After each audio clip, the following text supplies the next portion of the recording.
L'ouvrage de David Mitrani, A Working Peace System, An Argument for the Functional Development of International Organization, a été publié pour la première fois en 1943 par The Royal Institute of International Affairs et Oxford University Press.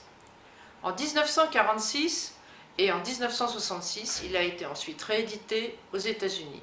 Cette publication a permis de donner une grande impulsion à la pensée fonctionnaliste.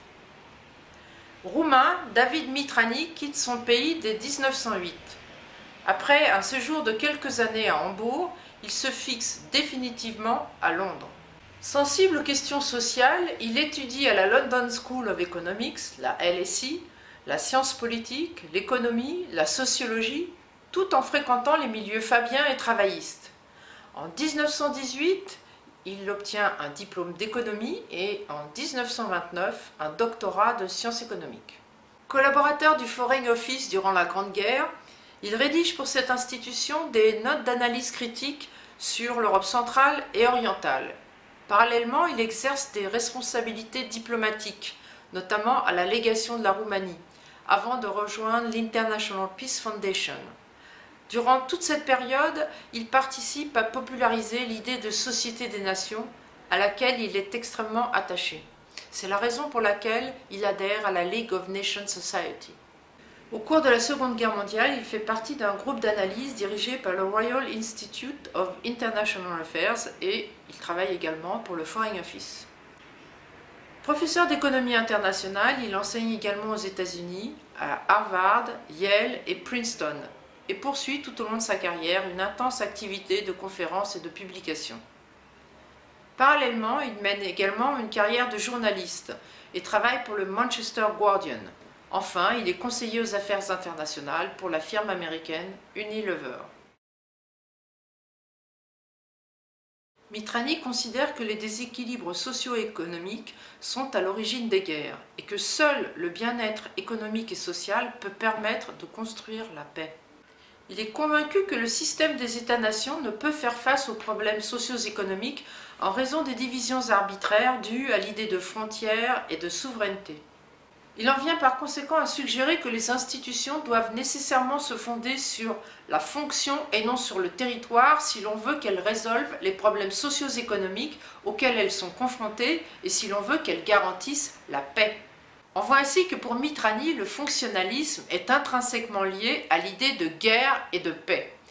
Il avance l'idée très pragmatique de la coopération fonctionnelle. Celle-ci doit s'exercer non plus sur des problèmes politiques, mais sur des enjeux techniques. En fait, il s'agit de s'éloigner de la high politics qui a tant dominé durant les années 20 et 30 et de dépolitiser les enjeux, de contourner le politique. En fait, il s'agit de ruser pour réaliser une intégration qui ne dit pas son nom. Nous sommes là en présence de la fameuse thèse du spillover. Ce terme spillover a été traduit en français par ruissellement ou engrenage, mais le plus souvent il n'a pas été traduit tant les termes étaient insatisfaisants.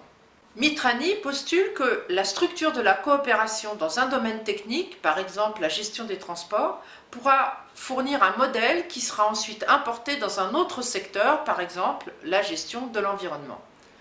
Naturellement, il suppose là que les domaines sociaux et économiques ne sont pas indépendants et que la coopération dans un domaine conduira nécessairement à la coopération dans un autre.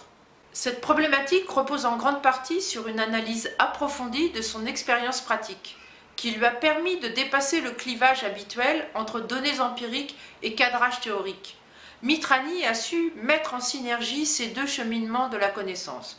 De la même façon, il a su très bien conjuguer sa réflexion sur les organismes nationaux à celle qu'il a menée sur les organisations internationales. En revanche, la mise en œuvre d'une telle approche fonctionnaliste pourrait conduire à une gestion technocratique, dans la mesure où cette thèse conduit à dépolitiser in fine la chose publique, à la techniciser, la mettant ainsi entre les mains d'experts qui sont dépourvus de tout mandat démocratique. L'intérêt de cette thèse, c'est de mettre à distance les doctrines de sécurité collective et d'équilibre des forces qui renvoient toutes au paradigme réaliste. L'intérêt du postulat mitranien, c'est aussi de montrer rationnellement que l'outil militaire n'est pas nécessairement une ressource plus efficace pour prévenir les guerres. En effet, Mitrani montre que la coopération fonctionnelle entre les acteurs conduit nécessairement à une forte intrication entre leurs intérêts. Finalement, ces derniers deviennent si intégrés, si indissociablement liés, que tout conflit entre eux apparaît vite inconcevable, totalement impossible, car agresser l'autre reviendrait à s'agresser soi-même. Cet ouvrage, et tout particulièrement la thèse du spillover, ont influencé des théoriciens comme Ernst Haast avec son ouvrage Uniting Europe. Sur le plan pratique, il a également influencé les pères fondateurs de l'Europe. Mais Jean Monnet et ses collaborateurs ont toutefois privilégié l'intégration économique à partir de laquelle les institutions politiques de l'Europe devaient se construire, comme par exemple la CECA. En fait, les constructeurs de l'Europe ont tenté d'opérer une synthèse entre les tenants de l'intégration européenne et du fédéralisme et la thèse de David Mitrani, celle du fonctionnalisme.